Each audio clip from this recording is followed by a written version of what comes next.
नमस्कार। प्रादेशिक समाचार के साथ मैं आसिया नाजली। पहले मुख्य समाचार। भारत रत्न और पूर्व प्रधानमंत्री अटल बिहारी वाजपेयी की चौथी पुण्यतिथि पर राष्ट्रपति, उपराष्ट्रपति और प्रधानमंत्री समेत अन्य ने दी श्रद्धांजलि। झारखंड में भी कई कार्यक्रम। केंद्रीय स्वास्थ्य मंत्री डॉक्टर मनसुख मांडविया ने केंद्र द्वारा उपलब्ध कराई गई राशि का समय पर सदुपयोग पर दिया बल। राज्य के स्वास्थ्य मंत्री बन्ना गुप्ता ने रखी अपनी बात। झारखंड उच्च न्यायालय ने मुंडारी भाषा के सहायक प्रोफेसर नियुक्ति मामले में जेपीएससी से मांगा जवाब। कहा, अदालत के अंतिम आदेश से ये नियुक्तियां होंगी प्रभावित। और राष्ट्रमंडल खेलों में पदक हासिल कर वापस लौटी भारतीय महिला लॉन बॉल की सदस्य लवली चौबे और रूपा रानी तिर्की का रांची एयरपोर्ट पर भव्य स्वागत। और अब समाचार विस्तार से। राष्ट्रपति द्रौपदी मुर्मू ने भारत रत्न और पूर्व प्रधानमंत्री अटल बिहारी वाजपेयी की चौथी पुण्यतिथि पर आज उन्हें श्रद्धांजलि दी। उपराष्ट्रपति जगदीप धनखड़, प्रधानमंत्री नरेंद्र मोदी, रक्षा मंत्री राजनाथ सिंह, गृहमंत्री अमित शाह, पूर्व राष्ट्रपति रामनाथ कोविंद, भाजपा अध्यक्ष जेपी नड्डा और वरिष्ठ नेता आज सुबह अटल बिहारी वाजपेयी के स्मारक सदैव अटल गए और उन्हें पुष्पांजलि अर्पित की। झारखंड के राज्यपाल रमेश बैस और मुख्यमंत्री हेमंत सोरेन समेत अन्य नेताओं ने भी पूर्व प्रधानमंत्री अटल बिहारी वाजपेयी को पुण्यतिथि पर नमन किया। प्रदेश भाजपा कार्यालय में भी आयोजित कार्यक्रम में उनके चित्र पर माल्यार्पण कर उन्हें श्रद्धांजलि दी गई। पुण्यतिथि के मौके पर झारखंड विधानसभा परिसर स्थित भारत रत्न अटल बिहारी वाजपेयी की आदमकद प्रतिमा पर माल्यार्पण कर उन्हें श्रद्धांजलि दी गई। राज्य के विभिन्न जिलों में भी कई कार्यक्रम आयोजित कर पूर्व प्रधानमंत्री को नमन किया गया। केंद्रीय स्वास्थ्य मंत्री डॉक्टर मनसुख मांडविया ने आज वीडियो कॉन्फ्रेंस के माध्यम से झारखंड समेत अन्य राज्यों और केंद्र शासित प्रदेशों के स्वास्थ्य मंत्रियों के साथ समीक्षा बैठक की। बैठक में पीएम आयुष्मान भारत योजना, हेल्थ इंफ्रास्ट्रक्चर मिशन, टीकाकरण अभियान और अन्य विषयों को लेकर समीक्षा की गई। इस बैठक में झारखंड के स्वास्थ्य मंत्री बन्ना गुप्ता भी शामिल हुए। केंद्रीय मंत्री ने केंद्र द्वारा उपलब्ध कराई गई राशि का समय पर सदुपयोग करने का बल दिया। गिरिडीह जिले के बगोदर में आज भारत सरकार के शिक्षा राज्य मंत्री अन्नपूर्णा देवी ने डिग्री महाविद्यालय की आधारशिला रखी। मौके पर शिक्षा राज्य मंत्री ने कहा कि महिला शिक्षा के क्षेत्र में यह डिग्री कॉलेज मील का पत्थर साबित होगा। उन्होंने कहा कि लड़के तो बाहर जाकर पढ़ लेते हैं, लेकिन लड़कियां बाहर नहीं जा पाती हैं। उन्होंने कहा कि नई शिक्षा नीति से लोगों को काफी फायदा होगा। शिक्षा के क्षेत्र में आगे बढ़े ये प्रयास है। उसी क्रम में डिग्री कॉलेज का शिलान्यास भी हुआ है और ये हम सभी चाहते हैं कि जिस तरह से आदरणीय प्रधानमंत्री जी के माध्यम से नई राष्ट्रीय शिक्षा नीति आई है कि बच्चों को अच्छी शिक्षा मिले, गुणवत्ता युक्त शिक्षा मिले, बच्चे समझ कर पढ़ें, तो निश्चित रूप से आने वाले दिन में ये डिग्री कॉलेज भी मील का पत्थर साबित होगा। कॉलेज के माध्यम से खास करके लड़के तो बाहर चले भी जाते थे, लेकिन लड़कियों को बहुत समय दिक्कत होती थी, तो बच्चियों के लिए ये बहुत ही अच्छा रहेगा। और आज हर क्षेत्र में बेटियां आगे हैं, इसलिए निश्चित रूप से बेटियों को अच्छी शिक्षा मिले, ये हम सबकी जिम्मेवारी भी है। बिहार में नीतीश कुमार मंत्रिमंडल के सदस्यों को विभागों का आवंटन कर दिया गया है। राज्यपाल फागू चौहान ने आज 31 सदस्यीय मंत्रिपरिषद को शपथ दिलाई। इसमें राष्ट्रीय जनता दल के 16 और जनता दल यूनाइटेड के 11 मंत्रियों को शामिल किया गया है। मुख्यमंत्री ने अपने पास गृह के साथ अन्य विभाग, लोक प्रशासन, कैबिनेट सचिवालय और निर्वाचन रखे हैं। उप मुख्यमंत्री तेजस्वी प्रसाद यादव को स्वास्थ्य, सड़क निर्माण, शहरी विकास और ग्रामीण कार्य विभाग सौंपा गया है। जनता दल यूनाइटेड के विजय कुमार चौधरी को वित्त विभाग दिया गया। कांग्रेस इस महागठबंधन का हिस्सा है और उसके आफाक आलम और मुरारी गौतम को मंत्रिपरिषद में जगह मिली है। जीतूराम मांझी के हिंदुस्तानी आवाम मोर्चा के संतोष कुमार सुमन और एक निर्दलीय विधायक सुमित कुमार सिंह को भी महागठबंधन सरकार में मंत्री पद दिया गया है। स्वतंत्रता दिवस के उपलक्ष्य में आज रांची स्थित राजभवन के बिरसा मंडप में राज्यपाल रमेश बैस ने स्वागत समारोह का आयोजन किया। इस मौके पर मुख्यमंत्री हेमंत सोरेन, विधानसभा अध्यक्ष रविन्द्रनाथ महतो, मंत्रिमंडल के कई सदस्यों के अलावा राज्य सरकार की विधायिका, न्यायपालिका और कार्यपालिका से जुड़े गणमान्य अतिथि उपस्थित थे। इस अवसर पर रामगढ़ स्थित पंजाब रेजिमेंटल सेंटर के बैंड डिस्प्ले ने सभी अतिथियों को मंत्रमुग्ध कर दिया। आकाशवाणी अनूठी पहल के साथ स्वतंत्रता के 75 वर्ष का उत्सव मना रहा है। इसका शीर्षक है आजाद भारत की बात आकाशवाणी के साथ।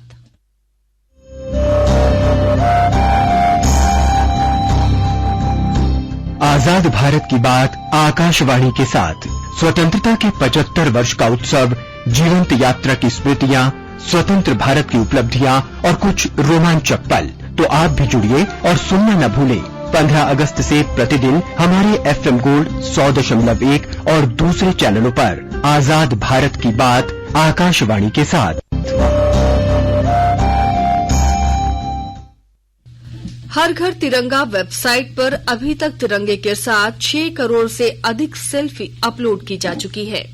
प्रधानमंत्री नरेंद्र मोदी ने देश की स्वतंत्रता के 75वें वर्ष पर लोगों को राष्ट्रीय ध्वज अपने घर लाने और इसे फहराने को प्रोत्साहित करने के लिए हर घर तिरंगा अभियान शुरू किया। इसका उद्देश्य लोगों के हृदय में राष्ट्रभक्ति की भावना मजबूत करने और जन भागीदारी की भावना के अनुरूप आजादी का अमृत महोत्सव मनाना है। हजारीबाग के बड़कागांव थाना क्षेत्र स्थित ढेंगा में 14 अगस्त 2015 को किसान अधिकार महारैली के दौरान ग्रामीण और पुलिस के बीच झड़प हुई थी। इसे लेकर राष्ट्रीय मानवाधिकार आयोग ने गोलीकांड के पीड़ितों की शिकायत पर संज्ञान लिया। मामले को लेकर आज रांची के धुरवा स्थित ज्यूडिशियल एकेडमी में सुनवाई हुई। सुनवाई के बाद आयोग के अध्यक्ष जस्टिस अरुण मिश्रा ने पीड़ितों के परिजनों को 2.5 लाख रुपए मुआवजा देने का निर्देश दिया। राज्य सरकार को ये निर्देश दिया गया कि मुआवजा की राशि पीड़ितों को 6 माह के अंदर दी जाए।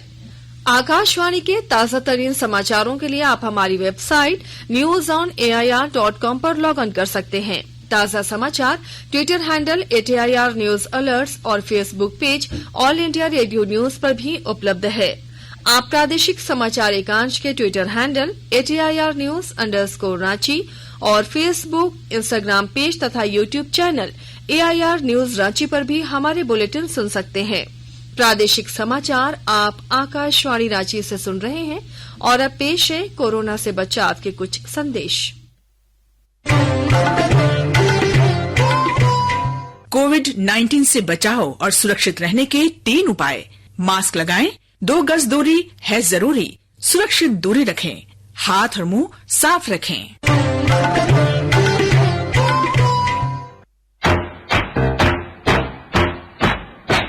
चलो मिलकर एक शुरुआत करें, चलो एक फैसला आज करें, मास्क नहीं तो टोकेंगे, कोरोना को रोकेंगे, चलो एक वादा करते हैं, चलो एक वादा करते हैं, मास्क नहीं तो टोकेंगे, कोरोना को रोकेंगे।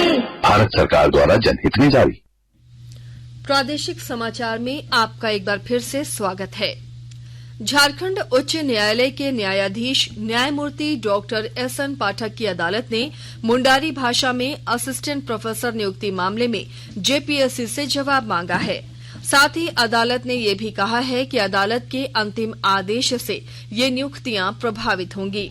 सुनवाई के दौरान अदालत ने JPSC से पूछा है कि जब अभ्यर्थियों ने अपनी आपत्ति दी थी, उसके बावजूद उन्हें इंटरव्यू में शामिल किए बिना नियुक्ति प्रक्रिया कैसे पूरी कर ली गई। अदालत ने इस बिंदु पर JPSC से 3 सप्ताह में जवाब मांगा है। राज्य के उद्योग और नागर विमानन विभाग की प्रधान सचिव वंदना दादेल ने आज देवघर एयरपोर्ट का निरीक्षण किया।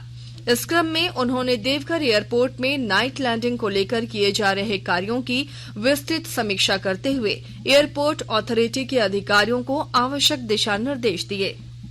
गढ़वा जिले के अति नक्सल प्रभावित बड़गढ़ प्रखंड के बूढ़ा पहाड़ी के पास बसे गांवों में अब उग्रवादी घटनाओं में कमी आई है। विस्तृत ब्यौरा दे रहे हैं हमारे संवाददाता। गढ़वा जिले के बरगढ़ प्रखंड का कोरवाडी गांव बूढ़ा पहाड़ की तलहटी में बसा हुआ है। जिला मुख्यालय से करीब 100 किलोमीटर दूर बूढ़ा पहाड़ झारखंड के गढ़वा जिले के बरगढ़ प्रखंड से लेकर छत्तीसगढ़ की सीमा तक फैला हुआ पहाड़ी है। बूढ़ा पहाड़ में हाल के दिनों तक दूसरे राज्यों से भी नक्सली आकर प्रशिक्षण लेने के साथ साथ भावी रणनीति बनाने हेतु बड़ी बड़ी बैठकें करते रहे हैं। इस दौरान नक्सलियों द्वारा ग्रामीणों को 15 अगस्त और 26 जनवरी जैसे राष्ट्रीय पर्वों पर इसका बहिष्कार करने और तिरंगे की जगह काला झंडा फहराने के लिए प्रेरित करते रहे हैं। लेकिन हाल में 2-3 साल से लगातार नक्सलियों के विरुद्ध चल रही पुलिस की कार्रवाई से स्थिति में काफी बदलाव आए हैं। हाल ही में बूढ़ा पहाड़ के पास सीआरपीएफ के कैंप की स्थापना कर दी गई है। इसी क्रम में कल स्वतंत्रता दिवस के अवसर पर था सीआरपीएफ के जवानों ने ग्रामीणों की उपस्थिति में कोरवाडी गाँव में तिरंगा झंडा फहराया। गाँव में पहली बार तिरंगा झंडा फहराते देख ग्रामीणों में काफी खुशी देखी जा रही है। विनोद कुमार पाठक, आकाशवाणी समाचार, गढ़वा। राष्ट्रमंडल खेलों में पदक हासिल कर वापस लौटे खिलाड़ियों का आज रांची एयरपोर्ट पर खेल प्रशंसकों ने भव्य स्वागत किया। हाथों में तिरंगा लिए प्रशंसकों और खेल पदाधिकारियों महिला लॉन बॉल स्पर्धा में विजेता रही भारतीय टीम में शामिल लवली चौबे और रूपा रानी तिर्की का स्वागत किया।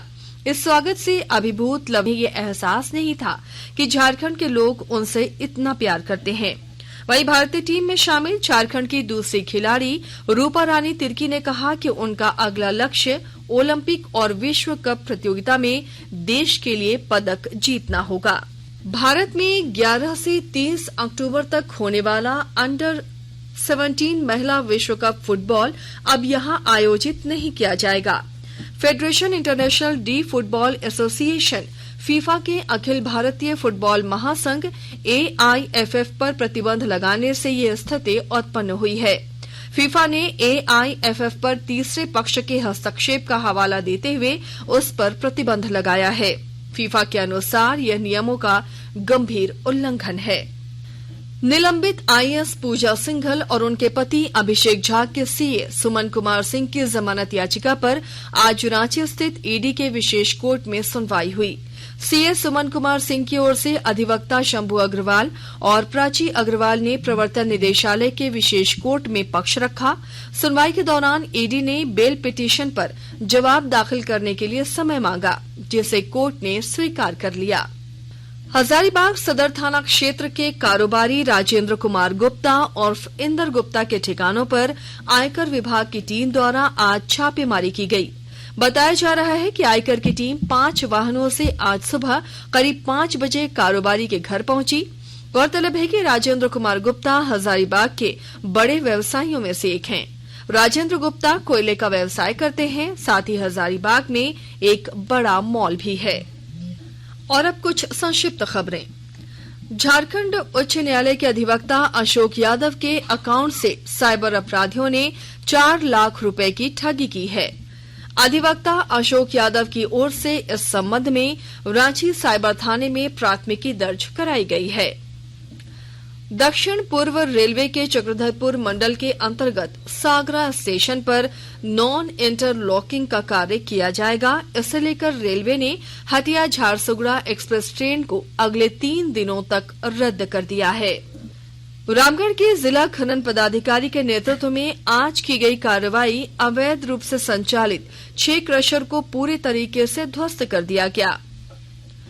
रांची पुलिस ने चान्हो थाना क्षेत्र में एक कंटेनर में लदे 40 मवेशियों को जब्त किया है। इन मवेशियों को अवैध तरीके से तस्करी कर ले जाया जा रहा था। गुमला सदर अस्पताल में देवकमल अस्पताल रांची द्वारा आगामी 18 अगस्त को कटे होंठ, तालू और जले अंग की प्लास्टिक सर्जरी और चिकित्सा के लिए निःशुल्क चिकित्सा शिविर का आयोजन किया जा रहा है। और अब अंत में मुख्य समाचार एक बार फिर।